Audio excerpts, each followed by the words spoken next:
Generation to generation ಎಲ್ಲ ಶಕ್ತಿ ಕಡಿಮೆ ಆಗ್ತಾ ಇದೆ. ಸಮಗ್ರ ವೇದ ಬಾಯಿಗೆ ಬರ್ತಿತ್ತು ನಮ್ಮ ಹಿಂದಿನ ಜನರೇಷನ್ನು. ನಮಗೆ ಪುಸ್ತಕ ಕೊಟ್ಟರೆ ವೇದ ಹೇಳೋಕ್ಕೆ ಬರುತ್ತೆ. ನೆಕ್ಸ್ಟ್ ಜನರೇಷನ್ಗೆ ಪುಸ್ತಕ ಕೊಟ್ಟರು ಓದೋಕ್ಕೆ ಬರೋಲ್ಲ. ಕಲಿಯುಗದ ಕೊನೆಗೆ ಬರೀ ಅಧರ್ಮವೇ ತುಂಬಿಬಿಡುತ್ತೆ. ಇದು ಕಲಿಯುಗದ ಸ್ಟಾರ್ಟಿಂಗು ನಾವಿರೋದು. ಕುದುರೆಯ ಮೇಲೆ ಬಂದು ಕತ್ತಿಯಿಂದ ಎಲ್ಲ ದುಷ್ಟರ ಸಂಹಾರ ಮಾಡಿ ಮತ್ತೆ ಕೃತಯುಗವನ್ನು ಸ್ಥಾಪನೆ ಮಾಡ್ತಾರೆ ಕಲ್ಕಿ ರೂಪದ ಭಗವಂತ. ಯಾಕೆ ದೇವರು ಇಷ್ಟೊಂದು ಅವತಾರ ಮಾಡಬೇಕು ಅಂತ ಒಂದು ಪ್ರಶ್ನೆ ಬಂತು. ಓನ್ಲಿ ಒನ್ ಗಾಡ್ ಸಾಕಾಗಿತ್ತಲ್ಲ. 19ನೇದು ಧನ್ವಂತರಿ ರೂಪ. ಆ ಸಮುದ್ರ ಮಥನ ಕಾಲದಲ್ಲಿ ಅಮೃತವನ್ನು ತಂದ ಒಂದು ಬಂಗಾರದ ಕಲಶದಲ್ಲಿ ಹಿಡ್ಕೊಂಡು ಅವನು ಧನ್ವಂತರಿ ರೂಪ. ಇವನು ಆಯುರ್ವೇದಕ್ಕೆ ಒಂದು ಮೂಲ ಪುರುಷ.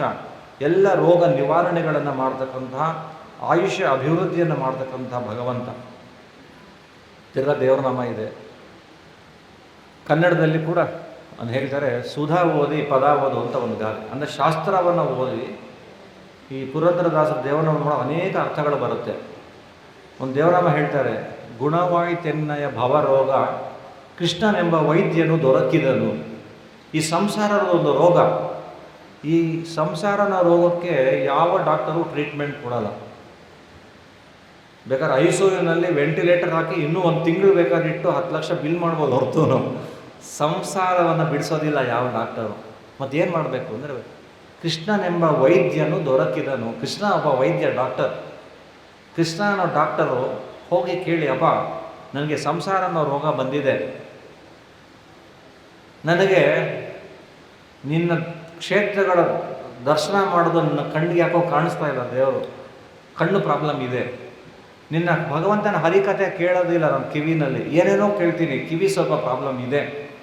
ಏನೋ ನಿನಗೆ ಹಚ್ಚಿದಂತಹ ಗಂಧವನ್ನು ಮೂಸ್ ನೋಡಲ್ಲ ನನ್ನ ಮಗು, ಇನ್ನೇನೇನೋ ಮೂಸ್ ನೋಡುತ್ತೆ, ENT ಪ್ರಾಬ್ಲಮ್ ಇದೆ. ನನ್ನ ಕಾಲುಗಳು ತೀರ್ಥಯಾತ್ರೆಗೆ ಹೋಗೋದಿಲ್ಲ, ಇನ್ನೆಲ್ಲೋ ಹೋಗುತ್ತೆ, ಕಾಲು ಪ್ರಾಬ್ಲಮ್ ಇದೆ. ನನ್ನ ತಲೆ ನಿನ್ನನ್ನು ಧ್ಯಾನ ಮಾಡಲ್ಲ, ಏನೇನೋ ಧ್ಯಾನ ಮಾಡುತ್ತೆ, ಮೆಂಟಲ್ ಪ್ರಾಬ್ಲಮ್ ಇದೆ. ಅದರಿಂದ ಕೃಷ್ಣ ನೀನು ಡಾಕ್ಟರು, ನೀನು ಎಲ್ಲ ಸ್ಪೆಷಲಿಸ್ಟು, ನೀನು ನನಗೆ ಈ ಸಂಸಾರದ ರೋಗವನ್ನು ನಿವಾರಣೆ ಮಾಡು ಅಂತ ಕೇಳ್ತಾರಂತೆ. ದೇವರಾಮದ ಒಂದು ಲೈನ್ ಹೇಳಿದ್ದೀನಿ, ಅದು ಒಂದೊಂದು ಲೈನು ಚೆನ್ನ. ಗುಣವಾಯ್ತೆನ್ನಯ ಭವರೋಗ ಕೃಷ್ಣನೆಂಬ ವೈದ್ಯನು ದೊರಕಿದನು ಅಂತ. ಹೀಗೆ ಆ ಒಂದು ಧನ್ವಂತರಿ ಆಯುರ್ವೇದಕ್ಕೆ ವೈದ್ಯ ಅಂತ, ನಮ್ಮ ರೋಗವನ್ನು ನಿವಾರಣೆ ಮಾಡ್ತಕ್ಕಂಥವನು.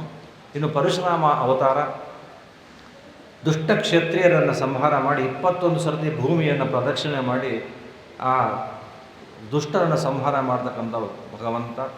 ಇನ್ನು 21, 22 ರಾಮ ಕೃಷ್ಣ ಅವತಾರ. 21 ರಾಮಾವತಾರ. ಹೇಗೆ ಮನುಷ್ಯ ರಾಜ ಬದುಕಬೇಕು, ರಾಮ ರಾಜ್ಯ ಅಂತ ಹೇಳ್ತೀವಿ, ಅದನ್ನು ತೋರಿಸ್ಕೊಡ್ಲಿಕ್ಕೋಸ್ಕರವಾಗಿ ಶ್ರೀರಾಮಚಂದ್ರ ಕೌಸಲ್ಯ ದಶರಥ ಪುತ್ರನಾಗಿ ಬಂದಂತಹ ರಾಮನ ಚರಿತ್ರೆ ನವಮ ಸ್ಕಂದದಲ್ಲಿ ಬರುತ್ತೆ. ದಶಮ ಸ್ಕಂದ ಸುಮಾರು 110 ಹೆಚ್ಚು ಅಧ್ಯಾಯಗಳಲ್ಲಿ ಕೃಷ್ಣಾವತಾರವನ್ನು ಹೇಳ್ತಾ, ದುಷ್ಟ ಜನರು ಜಾಸ್ತಿ ಆದಾಗ ದೇವತೆಗಳೆಲ್ಲ ಹೋಗಿ ವೈಕುಂಠ ಕೇಳ್ತಾರಪ್ಪ, ತುಂಬ ತೊಂದರೆ ಆಗಿದೆ, ಈ ಜರಾಸಂಧ, ಈ ದುರ್ಯೋಧನ ತಡೀಲಿಕ್ಕಾಗ್ತಿಲ್ಲ ಅಂದಾಗ ದೇವರು ಬರ್ತಾನೆ. ಆ ಕೃಷ್ಣಾವತಾರದ ಕತೆ, ದೇವಕಿ ವಸುದೇವರಲ್ಲಿ ಬಂದಂಥ ಕಥೆಯನ್ನು ಮುಂದೆ ತಿಳಿಸ್ತಾರೆ. ಇನ್ನು 23ನೇ ಅವತಾರ ವೇದವ್ಯಾಸ ಅವತಾರ ಅಂತ ಹೆಸರು. ಸತ್ಯವತಿ ಪರಾಶರರಲ್ಲಿ ಋಷಿಯ ರೂಪದಲ್ಲಿ ಬಂದು 28ನೇ ಕಲಿಯುಗದ ಮುಂಚೆ 28ನೇ ದ್ವಾಪರದಲ್ಲಿ ವೇದಗಳ ವಿಭಜನೆ ಮಾಡಿದ. ಅನಂತಾವೈ ವೇದಾಹ ಅಂತ ಹೇಳ್ತಾರೆ. ತುಂಬ ವೇದಗಳಿದೆ, ಅದನ್ನು ಓದೋಕ್ಕೆ ಆಗ್ತಾಯಿಲ್ಲ.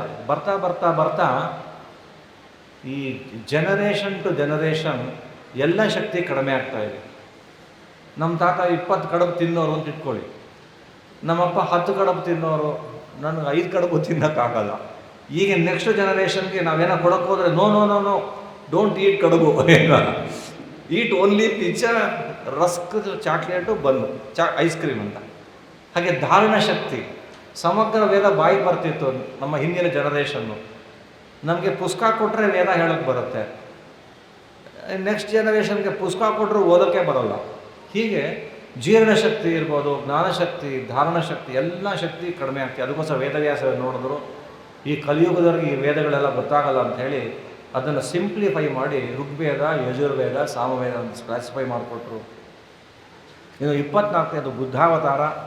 ವಿಷ್ಣು ಭಕ್ತರಲ್ಲ ಅವರು, ತಮೋಯೋಗ್ಯರಾದಂತಹ ಕೆಲವರು ಒಳ್ಳೆಯವ್ರ ಜೊತೆಗೆ ಸೇರಿಕೊಂಡು ಸನ್ಮಾರ್ಗಕ್ಕೆ ಬಂದ್ಬಿಟ್ಟಿದ್ರು. ಆದರೆ ಅವರಿಗೆ ಮೋಕ್ಷಕ್ಕೆ ಹೋಗೋ ಯೋಗ್ಯತೆ ಇಲ್ಲ. ಅವರನ್ನ ದಾರಿ ತಪ್ಪಿಸ್ಬೇಕು. ಉದಾಹರಣೆಗೆ ಕೆಲವು ಟೆರರಿಸ್ಟ್ ಇದ್ದಾರೆ. ಆ ಟೆರರಿಸ್ಟು ಅಯೋಧ್ಯನಲ್ಲಿ ಕೇಸರಿ ಬಟ್ಟೆ ಹಾಕ್ಕೊಂಡು ನಾಮ ಹಚ್ಕೊಂಡು ರಾಮ ಭಜನೆ ಮಾಡ್ತಾ ಇದ್ದಾರೆ. ಅವರ ಪ್ಲ್ಯಾನು ಅಯೋಧ್ಯನ ಬಾಂಬ್ ಹಾಕಿ ಬ್ಲಾಸ್ಟ್ ಮಾಡಬೇಕು ಅಂತ. ನೋಡಿದವ್ರು ಹೆಂಗೆ ಕಾಣಿಸ್ತಾ ಇದ್ದಾರೆ ಅಂದರೆ, ಏನು ಒಳ್ಳೆ ಕೇಸರಿ ಬಟ್ಟೆ ಹಾಕ್ಕೊಂಡಿದ್ದಾರೆ. ನಿನ್ನ ಹೆಸರೇನು ಅಂತಂದರೆ ಏನೋ ರಾಮ ಏನೋ ಹೇಳು ಏನು ಇಟ್ಕೊಂಡ್ಬಿಟ್ಟಿದ್ದಾರೆ. ಹಿಂದೂ ಹೆಸರಿಟ್ಕೊಂಡು ಅಯೋಧ್ಯೆ ಒಳಗಡೆ ಏನಾದರೂ ಮಾಡಿ ಈ ಸರ್ತಿ ರಾಮನವಮಿ ದಿವಸ ಬಾಂಬ್ ಬ್ಲಾಸ್ಟ್ ಮಾಡಬೇಕು ಅಂತ. ಪಾಪ ಇವರು ಪೊಲೀಸ್ನವ್ರು ಇರ್ತಾರೆ, ಇಂಟೆಲಿಜೆನ್ಸ್ನವರು ಕಂಡು ಹಿಡಿದು ಅವ್ರನ್ನ ಅರೆಸ್ಟ್ ಮಾಡ್ತಾರೆ. ಹಾಗಾಗಿತ್ತು ಬುದ್ಧನ ಕಾಲದಲ್ಲಿ. ಅಯೋಗ್ಯರು ಸೇರ್ಕೊಂಡ್ಬಿಟ್ಟಿದ್ರು ಸಜ್ಜನ ಜೊತೆಗೆ. ಅವ್ರಿಗೆ ಮೋಸ ಮಾಡಲಿಕ್ಕೋಸ್ಕರವಾಗಿ ದೇವರು ಬುದ್ಧನಾಗಿ ಅವತಾರ ಮಾಡಿ, ಇದು ಸರಿಯಾದ ಅರ್ಥವನ್ನು ಪ್ರಶಾಂತ ವಿದ್ಯೆಯನ್ನು ದೇವರು ಹೇಳ್ಕೊಡ್ತಾರೆ. ಇನ್ನು 25ನೇದು ಕಲ್ಕಿ ಅವತಾರ, ಅದನ್ನು ಹೇಳಿ ಪರಿಸಮಾಪ್ತಿ ಮಾಡ್ತೀನಿ. ಭಾಗವತದ 2ನೇ ಸ್ಕಂದದಲ್ಲಿ ಕಲ್ಕಿ ಅವತಾರವನ್ನು ಹೇಳ್ತಾ, ಕಲಿಯುಗದ ಕೊನೆಗೆ ಬರೀ ಅಧರ್ಮವೇ ತುಂಬಿಬಿಡುತ್ತೆ. ಇದು ಕಲಿಯುಗದ ಸ್ಟಾರ್ಟಿಂಗು ನಾವಿರೋದು. ಕಲಿಯುಗದ ಸ್ಟಾರ್ಟಿಂಗು ಅಧರ್ಮವೇ ತುಂಬಿಬಿಡುತ್ತೆ. ಆಗ ಭಗವಂತನ ಹೇಳ್ತಾನೆ, ಯದಾ ಯದಾಹಿ ಧರ್ಮಸ್ಯ ಅಂತ ಹೇಳ್ದಂಗೆ ಧರ್ಮ ಪೂರ್ತಿ ನಾಶ ಆಗಿದೆ. ಆಗ ಅಭ್ಯುತ್ಥಾನಂ, ಧರ್ಮವನ್ನು ಮತ್ತೆ ಎತ್ತಲಿಕ್ಕೋಸ್ಕರವಾಗಿ ಕಲ್ಕಿಯಾಗಿ ಅವತಾರವನ್ನು ಮಾಡ್ತಾನೆ. ದಕ್ಷಿಣ ಭಾರತದಲ್ಲಿ ಪಯಸ್ವಿನಿ ನದಿ ತೀರದಲ್ಲಿ ಬಂದು ಆ ಒಂದು ದಿವಸದಲ್ಲಿ ಕುದುರೆಯ ಮೇಲೆ ಬಂದು ಕತ್ತಿಯಿಂದ ಎಲ್ಲ ದುಷ್ಟರ ಸಂಹಾರ ಮಾಡಿ ಮತ್ತೆ ಕೃತಯುಗವನ್ನು ಸ್ಥಾಪನೆ ಮಾಡ್ತಾರೆ ಕಲ್ಕಿ ರೂಪದ ಭಗವಂತ. ಹೀಗೆ ಈ ಭಾಗದಲ್ಲಿ ಬರತಕ್ಕಂತಹ ಎಲ್ಲ ಭಗವಂತನ ಅವತಾರವನ್ನು ಒಂದೇ ಕಡೆ ದ್ವಿತೀಯ ಸ್ಕಂದಲ್ಲಿ ಹೇಳಿದ್ದಾನೆ. ಹೀಗೆ ಭಗವಂತ ಕೆಲವು ಕಡೆಗೆ ಜ್ಞಾನ ಕಾರ್ಯವನ್ನು ಮಾಡ್ತಾನೆ, ಕೆಲವೆಡೆಗೆ ಶಕ್ತಿಯ ಕಾರ್ಯಗಳನ್ನು ಮಾಡ್ತಾನೆ. ಆದಷ್ಟನ್ನು ಹೇಳಿ ನಾನು ನಿಲ್ಲಿಸ್ತೀನಿ.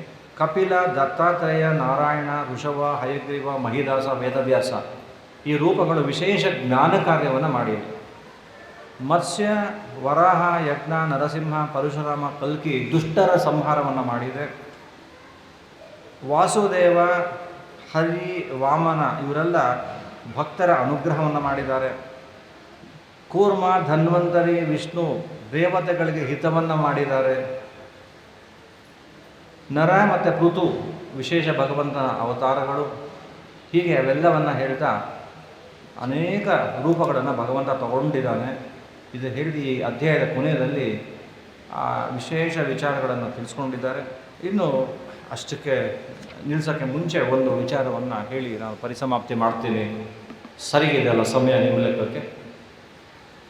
ಯಾಕೆ ದೇವರು ಇಷ್ಟೊಂದು ಅವತಾರ ಮಾಡಬೇಕು ಅಂತ ಒಂದು ಪ್ರಶ್ನೆ ಬರೋದು. ಓನ್ಲಿ ಒನ್ ಗಾಡ್ ಸಾಕಾಗಿತ್ತಲ್ಲ. ನೋಡಿ, ನಮಗಿರೋದು ಒಬ್ಬನೇ ದೇವರು. ನಿಮ್ಗೆ ಎಷ್ಟು ದೇವರು, ಎಷ್ಟು ದೇವತೆಗಳು, ಒಂದೊಂದು ಊರಲ್ಲಿ ಒಂದೊಂದು ದೇವಸ್ಥಾನ, ಬೇರೆ ಬೇರೆ ದೇವತೆಗಳು, ಒಬ್ಬ ದೇವರು ಸಾಕಾಗಿತ್ತಲ್ವ ಅಂತ. ಅದಕ್ಕೊಬ್ಬರು ಹಿರಿಯರು ಒಂದು ಹೇಳಿದ್ರು, ಈಗ ನಿಮ್ಮ ಮನೇಲಿ ಮದುವೆ ಆದರೆ ಒಂದೇ ಒಂದು ಡಿಶ್ ಮಾಡ್ತೀರಾ ನೀವು? ನನ್ನ ಮನೇಲಿ ಮದುವೆ ಇದೆಯಪ್ಪ, ಎಲ್ಲರೂ ಬಾಳೆ ಎಲೆ ಹಾಕ್ಬಿಟ್ಟು ಬರೀ ಒಂದೇ ಡಿಶ್ಶು, ಬರೀ ಒಂದು ಚಿತ್ರಾನ್ನ ಹಾಕ್ಬಿಟ್ಟು ಬಿಟ್ಬಿಡಿ ಮದುವೆ. ಏನು ಮೆನು, ಏನು ಮೆನು ಅಂತ ಬಿಟ್ಟು ಸ್ವೀಟು, ಅದು ನಮ್ಗೆ ಹೆಸರು ಹೇಳೋಕ್ಕೆ ಬರಲ್ಲ. ನಮ್ಗೆ ಗೊತ್ತಿರೋದೇನೋ ಲಾಡು, ಜಿಲೇಬಿ, ಚಿರೋಟಿ ಅಂತ, ಅದು ಏನೇನೋ ಹೆಸರು ಹೇಳ್ತಾರೆ. 10 ಥರ ಸ್ವೀಟು, 10 ಥರ ಖಾರ, ಅದೇನೋ ಕುಡಿಯೋದು ಬೇರೆ, ಎಲ್ಲ ಒಂದು ಲಿಸ್ಟು. 50ರಿಂದ 60 ಥರ ಐಟಮ್ಸು ಮದುವೆಗೆ, ರಿಸೆಪ್ಷನ್ಗೋ ಮದುವೆಗೆ. ಯಾಕೆ ಮಾಡ್ತೀರಾ? ಒಂದು ಬಂದವ್ರಿಗೆಲ್ಲ ಒಂದು ಚಿತ್ರಾನ್ನ ಹಾಕ್ಬಿಡಿ, ಮುಗಿದೋಯ್ತು. ಹಾಗೆ ದೇವರು ಹಾಗೆ ಅಂತೆ. ನನ್ನ ಭಕ್ತರಲ್ಲಿ ಯಾಕೆ ಇಷ್ಟು ಥರ ಡಿಶ್ ಮಾಡ್ತಾರೆ ಅಂತಂದರೆ, ಧರ್ಮಶಾಸ್ತ್ರದಲ್ಲಿ ಬೇರೆ ಹೇಳ್ತಾರೆ. ಕೆಲವರು ಕಾಶಿಗೆ ಬದರಿಗೆ ಹೋಗಿದ್ದಾರೆ, ಲಾಡು ಬಿಟ್ಟು ಬಂದಿದ್ದಾರೆ. ಅದೊಂದು ಸಂಪ್ರದಾಯ ಉಂಟು ನಮ್ಮಲ್ಲಿ. ಅವನು ಬದರಿಯಲ್ಲಿ ಕೇಳ್ತಾನೆ, ಇವ್ರು ಮಾಡ್ತಾರಲ್ಲ, ಅವ್ನು ಯಾರೋ ಪಾಂಡ, ಇದೊಂದು ತರಕಾರಿ ಬಿಡಿ, ಸ್ವೀಟ್ ಬಿಡಿ, ಹಣ್ಣು ಬಿಡಿ ಅಂತ ಏನೋ ಹೇಳ್ತಾರೆ. ಸರಿ, ಈಗ ನಮ್ಮ ಮನೆಯಲ್ಲಿ ನಾನೊಂದು ಫಂಕ್ಷನ್ ಮಾಡಿದ್ದೀನಿ, ಲಾಡು ಮಾಡಿಸಿದ್ದೀನಪ್ಪ. ಅಲ್ಲಿ ಕೆಲವರು ಬಂದಿದ್ದಾರೆ, ಪಾಪ ಅವ್ರು ಬದ್ರಿನೇ ಲಾಡು ಬಿಟ್ಟು ಬಂದಿದ್ದಾರೆ, ಅವ್ರಿಗೆ ಸ್ವೀಟೇ ಇಲ್ಲ. ಸರಿ, ಹಿಂಗೆ ಮಾಡಬಾರ್ದು. ನೆಕ್ಸ್ಟ್ ಟೈಮು ನಾನೇನು ಮಾಡಿದೆ, ಜಿಲೇಬಿ ಮಾಡಿಸ್ದೆ. ಆವಾಗ ಬಂದಿರೋ ಎಷ್ಟೋ ಜನ ಜಿಲೇಬಿ ಬಿಟ್ಟು ಬಂದಿದ್ದಾರೆ. ಅದಕ್ಕೆ ಹಳೆ ಕಾಲದಲ್ಲಿ ಪಂಚಭಕ್ಷ್ಯ ಪರಮಾನ್ನ ಮಾಡೋ ಉದ್ದೇಶ ಇದಂತೆ. ಒಂದು 100 ಜನ ಬಂದಿದ್ದಾರೆ, ಅದರಲ್ಲಿ ಲಾಡು ಬಿಟ್ಟವರಿದ್ದಾರೆ, ಚಿರೋಟಿ ಬಿಟ್ಟವರಿದ್ದಾರೆ ಬದಲಿಗೆ ಹೋಗಿ, ಇನ್ಯಾವುದು ಜಿಲೇಬಿ ಬಿಟ್ಟವರಿದ್ದಾರೆ. ಅವ್ರು ಬಿಡದೇ ಇರೋದು ಏನಾದ್ರು ಒಂದು ಇರುತ್ತಲ್ಲ, ಅದನ್ನಾದ್ರು ತಿನ್ನಲಿ ಅಂತ ಪಂಚಭಕ್ಷ್ಯ ಪರಮಾನ್ನ ಅಂತ ಮಾಡೋರು. ಹಂಗೆ ನಮ್ಮ ದೇವರು ಅಷ್ಟೇ ಅಂತೆ. ಕೆಲವರಿಗೆ ರಾಮನ ಕಥೆ ಕೇಳಿದರೆ ಜೈ ಶ್ರೀರಾಮ್ ಅಂದರೆ ಏನೋ ಆನಂದ ಆಗ್ಬಿಡುತ್ತಂತೆ. ಎಂಜಾಯ್ ಮಾಡಿ. ಕೆಲವರಿಗೆ ಕೃಷ್ಣ ಅಂತಂದರೆ ಆ ರೋಮಾಂಚನ ಮಾಡ್ಕೊಳ್ಳಿ. ಕೆಲವರಿಗೆ ನರಸಿಂಹದೇವರ ಕಥೆ ಕೇಳಿದ ಹಾಗೆ ಅವರು ಪಂಚಭಕ್ಷ ಪರಮಾನ ಅಂದಾಗ ದೇವರ ದಶಾವತಾರವನ್ನು ಮಾಡಿ, ನನ್ನ ಭಕ್ತರು ನಿಮ್ಗೆ ಏನೇನು ಇಷ್ಟವೋ ತಿನ್ನಿ, ನಿಮ್ಗೆ ಏನೇನು ಬೇಕೋ ಕುಣಿರಿ, ಮಜಾ ಮಾಡಿ, ಒಟ್ಟಿನಲ್ಲಿ ಏನೋ ನಾನು ಭಕ್ತಿ ಮಾಡಬೇಕು ಅಂತ ಅನೇಕ ರೂಪಗಳನ್ನು ತಗೊಂಡ. ಬರೀ ಒಂದೇ ದೇವರು ಅಂದರೆ ಕೆಲವ್ರಿಗೆ ಇದಾಗ್ಬೋದು, ದೇವರು ಒಬ್ಬನೇ. ಆದರೆ ಯಾವ ಯಾವ ಭಕ್ತರಿಗೆ ಕೆಲವರಿಗೆ ನರಸಿಂಹದೇವರ ಕಥೆ ಕೇಳಿದ್ರೆ ಭಕ್ತಿ, ಕೆಲವರಿಗೆ ವಿಠ್ಠಲ ಅಂತಂದರೆ ವಿಠ್ಠಲ ವಿಠ್ಠಲ ವಿಠ್ಠಲ ಎಲ್ಲಿಂದ ಎಲ್ಲೋ ಹೊಡೋಗ್ಬಿಡ್ತಾರೆ. ನಾರ್ತ್ ಇಂಡಿಯನ್ಸ್ ಮಾಡೋಷ್ಟು ಬದನೆ ನಮ್ಗೆ ಬರಲ್ಲ, ಇಲ್ಲಿದ್ದೀರ ಅನ್ಸುತ್ತೆ. ಆ ಪಂಡಾಪುರದ ಕಡೆ ಹೋದರೆ ಏನು ಭಕ್ತಿ ಕಾಣುತ್ತೆ ಉತ್ತರ ಭಾರತದಲ್ಲಿ. ಹಾಗೆ ಭಗವಂತ ಇಷ್ಟೊಂದು 25 ಅವತಾರ ಹೇಳಿದ್ನಲ್ಲ, ನಿಮ್ಗೆ ಯಾವುದು ಟೇಸ್ಟ್ ಇದೆಯೋ ಆ ಟೇಸ್ಟನ್ನು ಹಿಡ್ಕೊಳ್ಳಿ ಉದ್ಧಾರ ಮಾಡ್ತೀನಿ ಅಂತಾರಂತೆ.